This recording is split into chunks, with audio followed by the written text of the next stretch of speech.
नमस्कार दोस्तों, स्वागत है आपका एक बार फिर से ऐसे न्यूज़ की खास वीडियो में।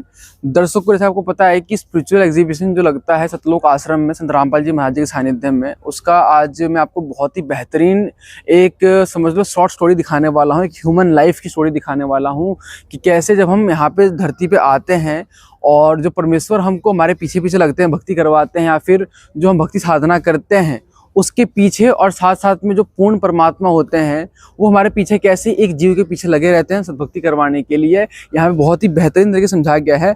तो उसका टाइटल यहाँ पे ये दिया गया है कि मौत भूल गया बावरे, रेड कलर के फॉन्ट से बढ़िया तरीके से लिखा हुआ है।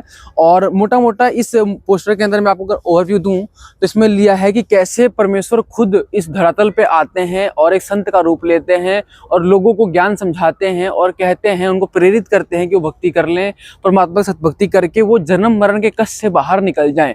उसके बाद जो वो जीव एक्सक्यूज देता है यानी बहाने बनाता है भगवान से, वो चीजें हैं यहाँ पे आपको मैं इस कटआउट के माध्यम से दिखाना चाहूंगा। सो एक बार आप चलते हैं अंदर। और पहला हमारे पास में एक पोस्टर यहाँ पे लिखा हुआ है, यहाँ पे लिखा है कि माँ के गर्भ में पलते हुए जीव द्वारा परमात्मा से रक्षा की पुकार और आजीवन भक्ति करने का वचन देना। छोटी सी वाणी लिखी हुई है कि भाई थे ऊपर ने पैर, तले ने सिर तेरा, रोवे था कि भजन करूंगा हरि तेरा।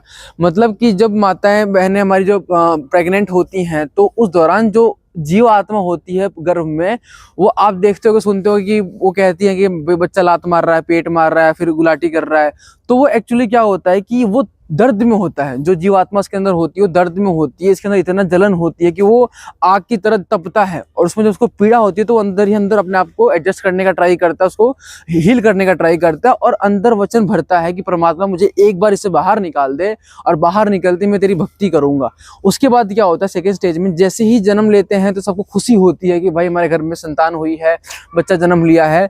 तो उसको लेके यहाँ पे एक वाणी लिखी गई है कि बच्चे का जन्म होने पर परिवार का बहुत खुश होना और जीव पर त्रिगुणमयी माया। ये जो चीज है थोड़ी सी आपको समझना पड़ेगा। त्रिगुणमयी माया मतलब होता है रजगुण ब्रह्मा, सतगुण विष्णु और तमगुण शिव जी। ब्रह्मा विष्णु महेश, ये तीन गुण है हमारे पास का प्रभाव होना शुरू हो जाता है। फिर लिखा है कबीर बेटा जाया खुशी भई, बहुत बजाए थाल, आना जाना लगा हुआ है ज्यों कीड़ी का नाल। आपने देखा होगा अक्सर किसी ग्राउंड में, किसी घरों में जो ब्लैक कलर की चींटियां बाहर निकलती है, एकदम लाइन से आती है, लाइन से जाती हैं। तो जो यहाँ पे हम जन्म लेते हैं वो इस तरीके से हमारी प्रक्रिया है, आना जाना लगा रहता है हमारा। फिर बच्चा बड़ा होता है, खेलता है, कूदता है, पढ़ता है, लिखता है, इस तरीके से उसकी पूरी लाइफ प्रोसेस शुरू होती है। और उसके बाद से फिर आके जब वो युवावस्था में आता है, जब वो एडल्टहुड में आता है, तब जाके वो व्यसन शुरू करता है, नशा करता है और तब परमेश्वर खुद एक संत का रूप बना के आते हैं, सचेत करते हैं कि बेटा भक्ति कर ले, यही तेरा जीवन है, भक्ति करके यहाँ से निकल जा। तो यहाँ पे लिखा गया है कि वाणी के द्वारा समझाया गया है कि आजा बंदे शरण राम की, फिर पीछे पछताएगा और काल बली तेरे सिर पर बैठा भुजा पकड़ ले जाएगा, मात पिता तेरा कुटुंब कबीला सारा ही खड़ा लखावेगा। इस वाणी का मतलब ये है कि भाई तू परमेश्वर राम की आदि राम की शरण में आजा, भक्ति कर ले। जितने भी तेरी फैमिली है, तेरा बैकग्राउंड है, तेरा कुटुंब कबीला है, जब यम के दूत लेने आएंगे तो तेरा कोई साथ नहीं देगा, इसलिए तू भक्ति कर ले। यानी जब जीव की डेथ होती है तो अकेला अपना सफर तय करता है। फिर ये बात नहीं मानता, टाल देता है कि अभी नहीं, अभी तो बाद में करेंगे, बुढ़ापे में भक्ति करेंगे, अभी टाइम नहीं है। उसके बाद से फिर अपनी गृहस्थी जीवन शुरू करता है, शादियां होती हैं, संतान होती है। फिर वही आत्मा जो वहां पे थी अब उसकी खुद की संतान हो गई, अब वो आ गया बुढ़ावस्था में।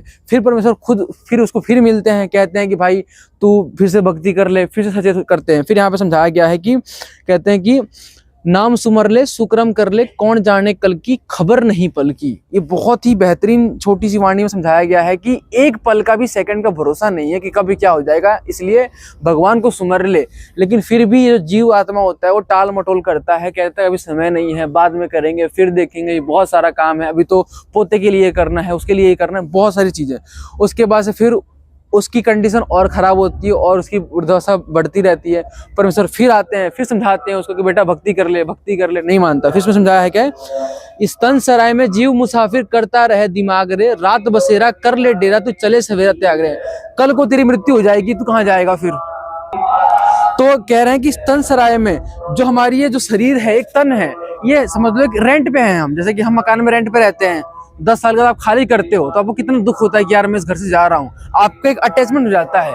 वैसे ही इस शरीर के अंदर जो आत्मा रहती है, 70 साल 80 साल हम रहते हैं इसके अंदर, जब आत्मा बाहर निकलती है उसको बहुत दुख होता है, लेकिन बाय फोर्स उसको बाहर निकाला जाता है, उसको निकलना पड़ता है। और किसी भी आप देखते हो कि कोई लेटा लेटा मर जाता है, किसी एक्सीडेंट हो गया, कोई चल रहा है तुरंत गिर गया, तो 1 सेकंड की गारंटी नहीं है, हम तुरंत मर जाते हैं। तो वही परमेश्वर समझाते हैं कि बेटा भक्ति कर ले, कोई गारंटी नहीं है तेरी चीज की। उसके बाद से इस जो आत्मा वहां जन्म लिया था अब इस स्टेज में आ चुकी है, और उसके बाद उसकी डेथ होते ही यम के दूत, देख रहे हो कितने गंदे तरीके से दिख रहे हैं यहाँ पे डरावने से, ये आते हैं और इस आत्मा को, शरीर तो रहेगा यहीं पे, आत्मा को पकड़ते हैं, जंजीर से बांधते हैं, उसको ऊपर लेके जाते हैं।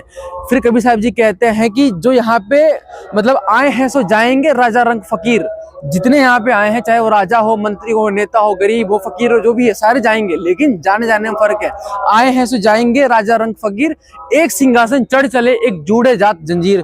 तो यहाँ पे जंजीर से जा रहा है, और जो परमेश्वर की भक्ति करता है उसको परमेश्वर खुद अपने सिंहासन में बिठा कर प्लेन में लेके जाते हैं। कहने का मतलब ये। फिर यहाँ पे लिखा भी है कि बालू की भीत पवन का खंबा कबल खैर मनावेगा, आयम तेरे घटने घेरे तू राम कह नहीं पाएगा। जिस मोमेंट पे तेरे को काल के दूत पकड़ लेंगे ना, तो तेरे मुंह से राम शब्द भी नहीं निकलेगा, इतनी बुरी तरीके से ट्रीट करते हैं।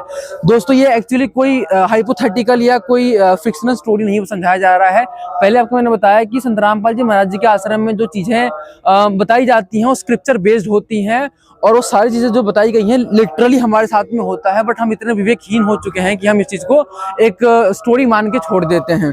फिर यहाँ पे लिखा है, हिड़की दे दे रोएगी ये सुरता, सुरता मतलब होता है आत्मा, जब तू चालेगी अकेली।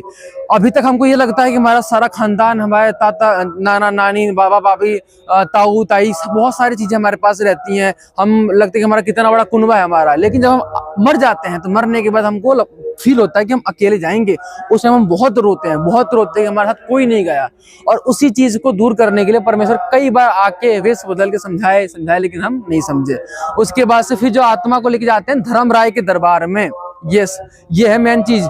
अब बीच में बैठे हैं धर्मराय, ये सबका अकाउंट लिखते हैं कि भाई किस पर्टिकुलर पर्सन ने, आत्मा ने कितने अच्छे कर्म किए हैं, कितने खराब काम किए हैं।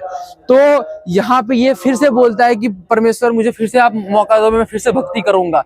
तो फिर इसके सामने खुद धर्मराय इसकी पिछले जन्म की सारी फिल्म चलाते हैं कि देख बेटा तूने ये कहे थे कि जब तू गर्भ के अंदर था तब तूने कहा था कि मैं भक्ति करूंगा, मैं संत के वचन को जाऊंगा, उसके द्वारा दिए गए मंत्र का जाप करूंगा, लेकिन तूने ऐसा कुछ भी नहीं किया। तूने हुक्का किया, वो हुक्का पिया, आन उपासना करी, सब भक्ति नहीं करी, जिसके कारण अब तेरे को फिर कुत्ते की योनि में या फिर किसी अन्य 84 लाख योनि में तेरे को कष्ट दिया जाएगा। तो यहाँ पे वाणी लिखी है कि धर्मराय तेरा लेखा लेगा तब क्या बात बनाएगा, लाल खम से बंधा जा बिन सतगुरु कौन छुटाएगा। सतगुरु यानी परमेश्वर। संत रामपाल जी महाराज जी सत्संग में खुद क्लेम करते हैं सतगुरु जो होता है वो एडवोकेट की तरह काम करता है, वो वकील की तरह काम करता है धर्मराय के दरबार में।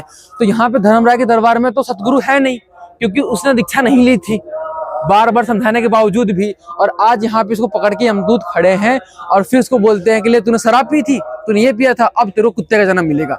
तो फिर वही आत्मा, यही आत्मा यहाँ पे दिखाना चाहूंगा, कैमरामैन से कहूंगा कि यहाँ पे छोटे से पिक्चर में उसी का फेस दिखाया गया है। अब वही आत्मा इस कुत्ते के गर्भ में आके एक कुत्ते का जीवन जीता है, उसका फिर जन्म होता है। आपने देखे होंगे दोस्तों कि कैसे कुत्ती जब जन्म देती है, यानी कुत्तियां जब देती है तो 7-8 बच्चे मतलब पैदा होते हैं। तो शराब पीने का जो मतलब नुकसान है वो सीधा कुत्ता बनता है। तो वाणी लिखी हुई कि मदिरा यानी कि शराब पीवे कड़वा पानी, 70 जन्म स्वान यानी कुत्ते के जानी, यानी कि एक बार किसी ने शराब पी है तो 70 जन्म कंटिन्यूस कुत्ते के बनने पड़ेंगे। और ये स्क्रिप्चर बेस्ड है। फिर वही आत्मा जो पहले इसने खेल कूद की, पढ़ाई लिखाई करी, शराब पिए, दारू पिए और संतों के वचन नहीं माने, उसके बाद से अब वही आत्मा फिर गंदे कुड़री में यानी कचड़े में, ढेर में खाना ढूंढता है। सर्दी गर्मी ओले भूख प्यास भटकता है, कोई लोग मारते हैं पीटते हैं, किसी ने दया कर दी तो टुक मिल जाती है वरना नहीं मिलती। इतनी गंदा जीवन जीता है एक जीव जो पहले इंसान के जन्म में वो था। इसीलिए संत रामपाल जी महाराज अपने सत्संगों में कई बार कहते हैं कि अगर आपको भी कि जैसे कष्ट नहीं झेलने हैं तो आप भी शराब पीना छोड़ें, संत रामपाल जी महाराज जी का सत्संग सुने, उनके ज्ञान को सुने और जो बता रहे हैं उसको एक बार विवेक से सोचे कि वो क्यों इतना अपना समय व्यर्थ कर रहे हैं, क्यों इतना एनर्जी अपनी वेस्ट कर रहे हैं। सत्संग के माध्यम से लोगों को समझाने के लिए पुस्तकें लिख रहे हैं, सत्संग चल रहे हैं उनके और नामदान सेंटर खुले हुए हैं। क्यों? जस्ट बिकॉज कि वो चाहते हैं कि हम जाग जाएं। अभी हम सोए पड़े हैं, माया के नशे में इतने हम धुत हो गए हैं कि हमें कुछ समझ ही नहीं आ रहा कि संत पुकार रहा है। ठीक वही कहानी बन रही है हमारे साथ कि संत आए, चिल्लाए, समझाया, नहीं समझा तो आज ये हालत हो गई। और ये हालत ऐसा नहीं कि कोई स्टोरी है, ये हालत हमारी भी हो सकती है अगर हम भक्ति नहीं करेंगे, पूर्ण संत की शरण में नहीं जाएंगे, उनके द्वारा दी गई भक्ति को नहीं करेंगे तो हमारी भी यही हाल होगी। हम कोई स्पेशल आत्मा नहीं है, हम भी उस लोक में रहते हैं, इस धरती पे रहते हैं और हमारी भी कंडीशन यही होगी। तो आई होप दोस्तों कि आपको समझ में आया होगा कि क्यों संत रामपाल जी महाराज इतना एफर्ट लगाते हैं, इस समागम में लोगों को बुलाते हैं, फ्री इन्वाइट देते हैं, वर्ल्ड को इन्वाइट करते हैं कि आओ देखो समझो, जस्ट बिकॉज कि इतना बढ़िया तरीके से प्रेजेंट करके जो ज्ञान संत रामपाल जी महाराज समझाते हैं दोस्तों, ये तो आपको बड़े बड़े इंस्टीट्यूट में, कोचिंग में, ट्यूशन क्लासेस में कहीं भी आपको समझाने को नहीं मिलेगा। ये एक इकलौती ऐसी जगह है जहां पे संत रामपाल जी महाराज 0 से लेके PhD तक का ज्ञान करा देते हैं, अध्यात्म मार्ग का, और उसके बाद निर्णय आपके हाथ में है कि आपको यह वाला जीवन जीना है या आपको सतलोक यानी मोक्ष करवा के अपना कल्याण करवाना है। धन्यवाद।